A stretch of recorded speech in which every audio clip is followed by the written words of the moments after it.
देखिए दोस्तों, अधिकरण कारक संस्कृत में इसको कहते हैं आधारो अधिकरणम, क्योंकि ईएस जो देख रहे हैं इसको अ पढ़ते हैं। आधारो अधिकरणम क्या है?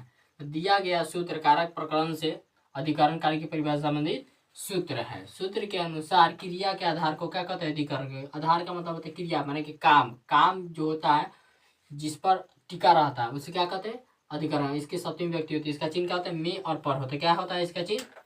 में और पर होता है। जैसे राम विद्यालय में पढ़ता है, तो ये जो पढ़ने का काम है कहाँ कर रहा है? विद्यालय में। तो विद्यालय क्या होगा? अधिकरण कारक।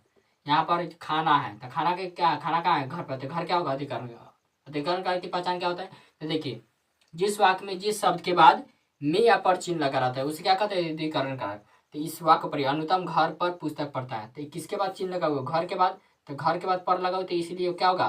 घर क्या होगा? अधिकरण कारक। इस वक्त मैं स्कूल में संस्कृत लिखता हूँ, तो किसके बाद चिन्ह लगा हुआ है?